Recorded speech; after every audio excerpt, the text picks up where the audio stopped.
सारे लोग ही हैं। अब सर हमारा जो अगला जो टर्म है वो है परिवार। ये कुछ हमने ब्रीफिंग में पहले कर लिया था, ब्रीफिंग में आपको लगभग ये चीजें बता दी गई थी, लेकिन फिर भी हम एक बार थोड़ा सा डिटेल में देख लेते हैं, कहीं कोई क्वेरी नहीं रह जाए हमारी। इसमें देखिए क्या लिखा हुआ है, परिवार की परिभाषा क्या है एक बार पढ़िएगा आप सभी। संबंधित और या असंबंधित व्यक्तियों का समूह जो सामान्यतया एक साथ रहते हैं और एक ही रसोई से खाना प्राप्त करते हैं वो एक परिवार का गठन करते हैं। शायद ये परिभाषा मैंने बताई थी आपको। संबंधित लोग भी हो सकते हैं, असंबंधित लोग भी हो सकते हैं, साथ रह रहे हैं, एक रसोई से खाना प्राप्त कर रहे हैं, हम उनको क्या मानेंगे, एक परिवार मानेंगे। परिवार तीन प्रकार के होते हैं, सामान्य परिवार, संस्थागत परिवार और बेघर परिवार। ये सब हमने पढ़ लिया था।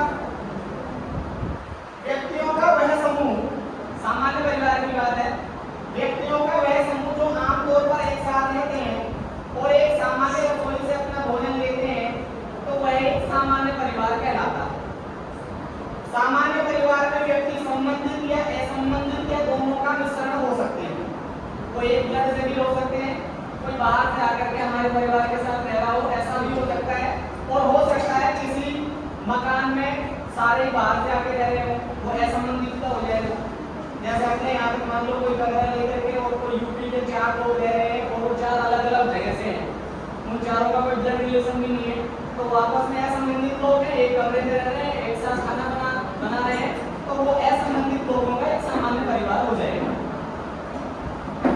संबंधित व्यक्तियों का एक समूह जो सामान्यतः एक साथ रहते हैं, भले ही काम की बाध्यता या किसी अन्य कारण से बाहर से खाना खाते हैं, तो भी उन्हें एक सामान्य परिवार मानना है। ये ध्यान रहे, चाहे अपनी कैटेगरी में ऐसे हो सकते हैं दोनों ही हस्बैंड और वाइफ वर्किंग हो, है ना, वो रह तो साथ रहे परिवार के, और भाई खाना बनाने की कंडीशन नहीं हो सकता है खाना नहीं बनाते हो ना, स्विगी जोमेटो इसी से ऑनलाइन ऑर्डर करते हो। अब आप ये कहेंगे सर उस घर में खाना नहीं बन रहा, रसोई नहीं चल रही, अब बताओ परिवार मानने की नहीं मानने, और ऐसे में उनको परिवार मान लेना, अपना दिमाग मत तोड़ना। एक बार तो बता के तो मैं कह रहा हूँ, आप समझ रहे हैं मेरे जो कहने का मतलब है वो, यदि रसोई नहीं भी है, कार्य की बाध्यता हो सकती है, कोई और कंडीशन हो सकती है, तो भी हमें उसे एक परिवार मानना है। सामान्य परिवार एक या एक से अधिक व्यक्तियों का हो सकता है। कोई अकेला व्यक्ति एक जनगणना मकान में रह रहा है तो वो भी एक परिवार है, हमें ये चीज मान लेनी है।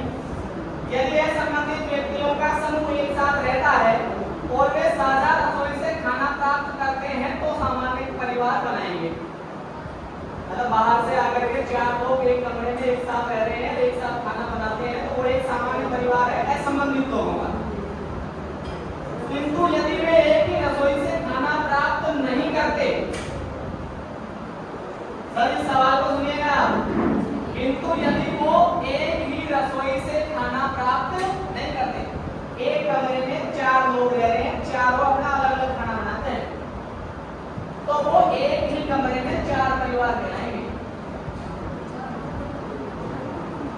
एक कमरे में 2 लोग रह रहे हैं और दोनों की नहीं बनती, खाना अलग अलग बनाते हैं, एक साथ नहीं बनाते, ऐसे में दोनों व्यक्ति अपने आप में अलग परिवार होंगे। ये कंडीशन वैसे आएगी नहीं, ये सिर्फ समझने के लिए है।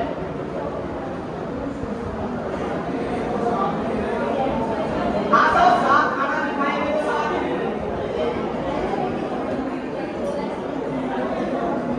एक साथ जब साथ खाना नहीं खाते तो जाकर लड़ाई करनी नहीं है।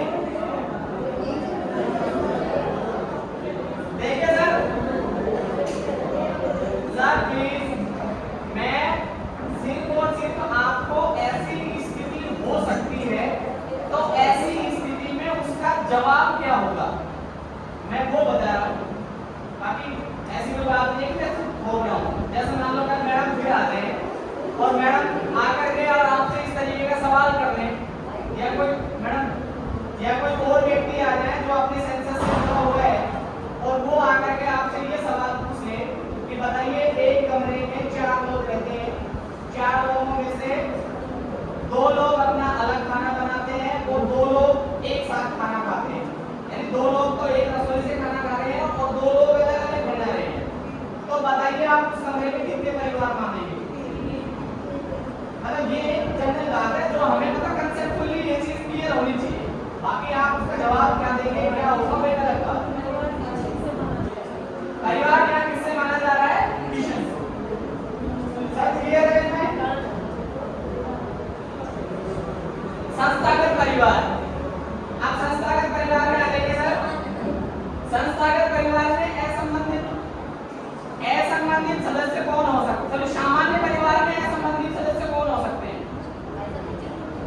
जवाब देगा।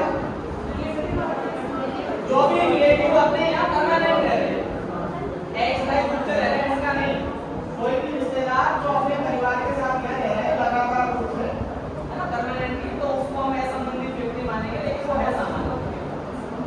असंबंधित व्यक्तियों का एक समूह एक सामान्य परिवार का बना सकता है। उदाहरण दीजिए, असंबंधित व्यक्तियों का एक समूह, बाहर से आए हुए लोग एक कमरे में रह रहे हो, वो एक सामान्य परिवार का बनेगा जब वो सारे एक रसोई से खाना खाते हैं। सामान्य परिवार के संबंधित सदस्यों का अर्थ क्या है? सामान्य परिवार में संबंधित सदस्यों का मतलब आप क्या समझते हैं? अब आता है संस्थागत परिवार। संस्थागत परिवार क्या होता है? संस्थागत परिवार शब्द का उपयोग है संबंधित व्यक्तियों के एक समूह को परिभाषित करने के लिए किया जाता है जो एक संस्था में रहते हैं। ये डेफिनेशन भी मैंने आपको बता दी थी। और एक साझी रसोई से अपना खाना प्राप्त करते हैं, जैसे बोर्डिंग हाउस है, मेस है, हॉस्टल है, विक्षेपण गृह है, भिक्षु गृह है, जेल है, आश्रम है, वृद्धाश्रम है, बाल गृह है, अनाथालय आदि। यदि किसी संस्था में, नीचे वाली लाइन को एक बार ध्यान से पढ़िएगा, यदि किसी संस्था में सहवासी एक ही रसोई से भोजन साझा नहीं करते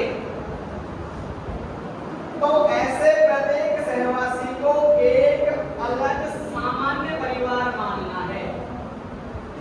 आप इस प्रश्न को इस तरीके से समझिएगा, एक हॉस्टल है, एक हॉस्टल में 25 छात्र रहते हैं।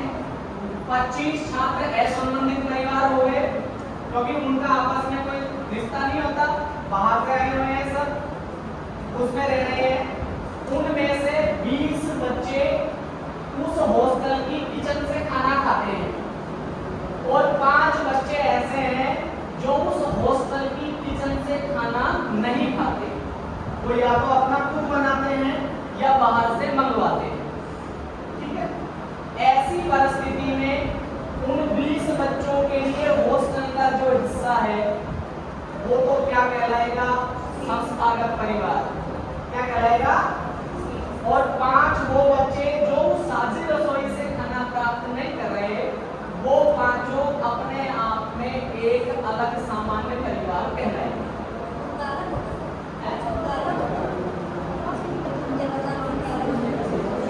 अब आप मकान से एक बात नहीं कर रहे, हम सिर्फ परिवार को समझना चाहेंगे। आप थोड़ा सा कह रहे सर, ये चीज समझ पा रहे हैं आप? परिवार की जो डेफिनेशन है, संस्थागत परिवार में ऐसा हो सकता है।